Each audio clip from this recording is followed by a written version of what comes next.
Tamក្បួនងើហេងបុរាណចិនរាប់ពាន់ឆ្នាំមកហើយយើងអាចដឹងពីចរិតលក្ខណៈរបស់មនុស្សតាមរយៈការផោម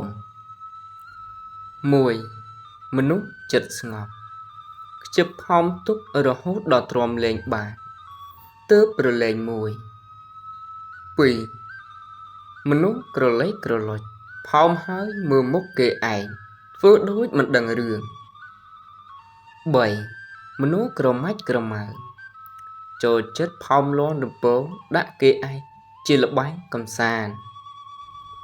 4. មនុស្សគំរិះចូលចិត្តហិតផោមខ្លួនឯង 5. មនុស្សរាសីស្រុតព្យាយាមផោមដោយយកដៃគោះតុបន្លប់តែចៃដន្យខុសចង្វាក់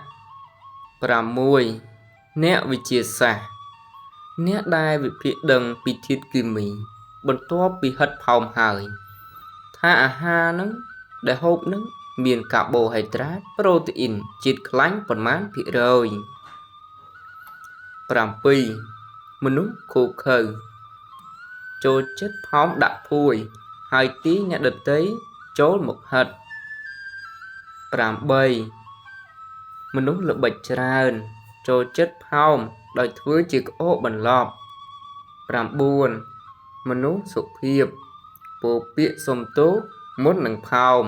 ទោះជានៅម្នាក់ឯងក៏ដោយ 10. មនុស្សល្អ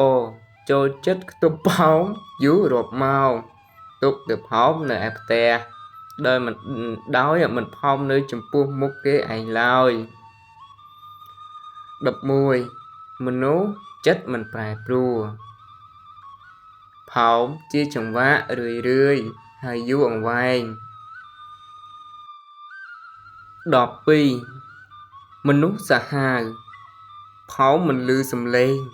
តែក្លិនវិញស្អុយអស់ទាស់ហ្មងព្រោះផោមជាក្បាលអាច 13. មនុស្សសាវ៉ាមនុស្សដែលផោមអាចនឹងនោមក្នុងពេលជាមួយគ្នា 14. ពេទ្យអ្នកដែលលាងដៃមុនផោម 15. មនុស្សចិត្តបុតអ្នកដែលចូលចិត្តផោមលើខ្យល់ដើម្បីឲ្យបានទទួលអានិសង្សគ្រប់គ្នា